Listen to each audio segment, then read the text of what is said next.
Ubisoft decided after the release of Syndicate to give the Assassin's Creed franchise a one-year break.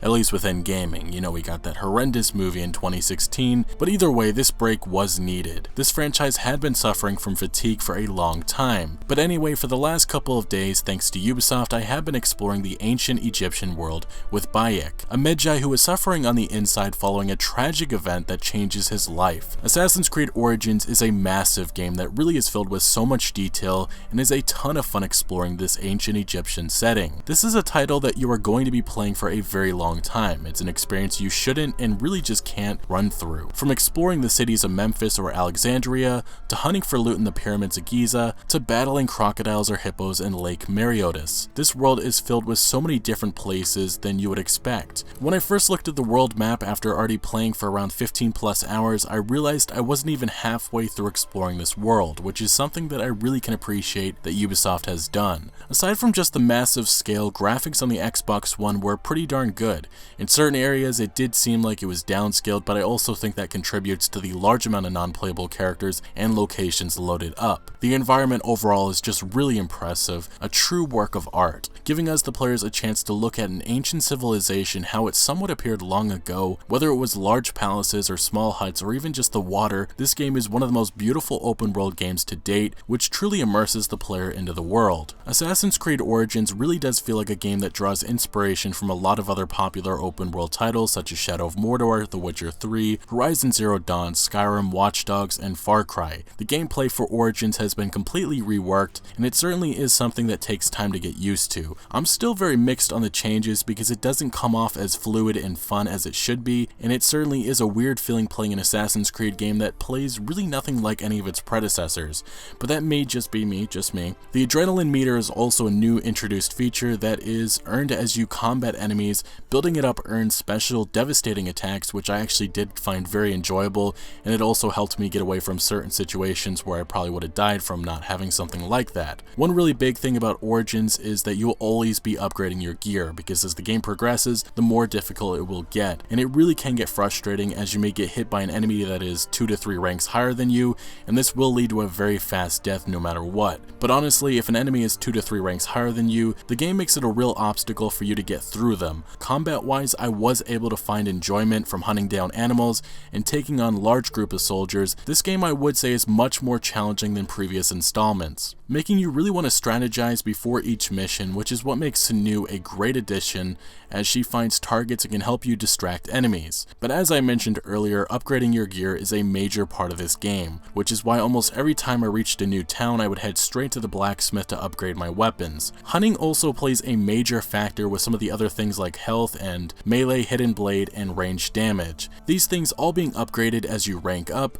but it's very important you upgrade it yourself, and while you can do that with coins for weapons, you can't do it for this, as you need animal skins and pelts, which thankfully Sanu's drone eyes can easily find as she looks over the map. But next we have his abilities, or skill tree, a system very similar to Watch Dogs, but in Origins we have 3 trees to choose from: Warrior, Hunter, and Seer. All these abilities are extremely helpful, and I found myself using the Hunter and Warrior trees more than the Seer. Some of my personal favorite abilities are the Weapon and Bow Bearer skills, which allows for an additional equipped weapon, and also the Elite Ranger, which reminded me of Shadow of Mordor's slow motion while shooting arrows combat. Either way, there are tons of options for each type of player. Progression in this game is overall a grind fest, which forces you into completing side quests and activities that earn large amounts of experience while finding new locations and the hidden loot. This wouldn't be too much of an issue if the main quests didn't rely on levels, but they do, which isn't something that's uncommon in gaming, but in this case you're forced to do other activities that you may not want to do at that time.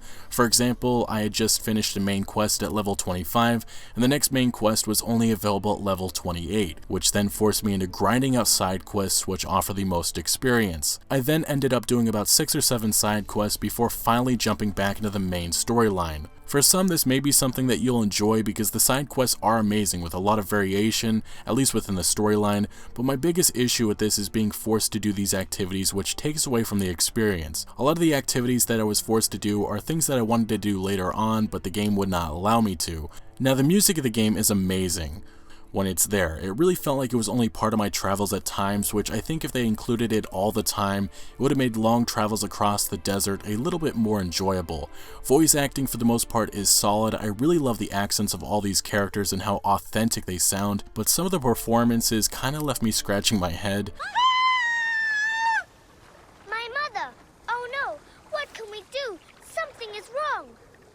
There was also a few scenes which were really supposed to be emotional, but because of the lack of a cutscene and only the in-game interaction, it really took me out of it and made me not really care about the situation or the story. Finally, to the main storyline. Bayek serves as a police officer-like character and as a man searching for revenge against an ancient order. Throughout the game, you take down this order little by little, working with your wife, Aya, but also working with her to help Cleopatra gain the throne.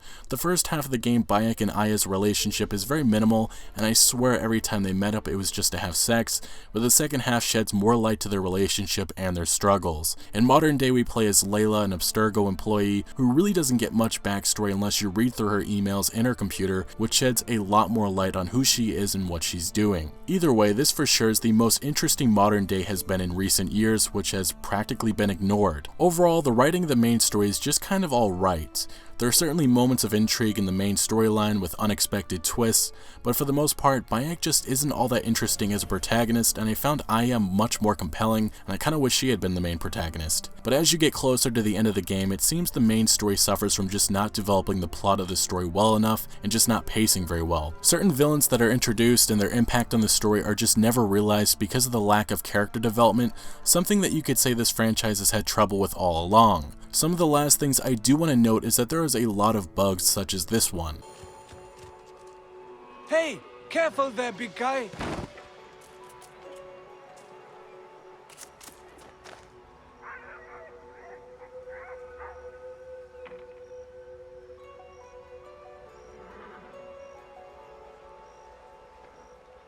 I ended up having to restart the game to finish this quest, and there was a ton of more bugs, frame drops, and even a few crashes on my Xbox One. There are also loot boxes and in-game microtransactions that can help you progress through the game faster in the form of getting extremely good weapons. Luckily, I did not find myself once looking at the store, so it doesn't seem to be something thrown in your face. Although, looking at the grind in the game, it wouldn't surprise me that the microtransactions are only there for that reason. Either way, I don't really do many reviews. I'll probably be doing more in the future, but I rate games on a scale of 1 to 100, and Assassin's Creed Origins ranks in at a 78, which it's a game I recommend, but if you're looking for a strong story-driven experience, you may be let down, but what this game does provide is a massive fun world to interact with and explore within. Assassin's Creed is back and on track, even if this game doesn't fully deliver on what most of us wished for. The potential is there and has me excited for the future. Anyway guys, thank you for watching. Let me know what you think about Assassin's Creed Origins in the comment section below, and I'll see you later.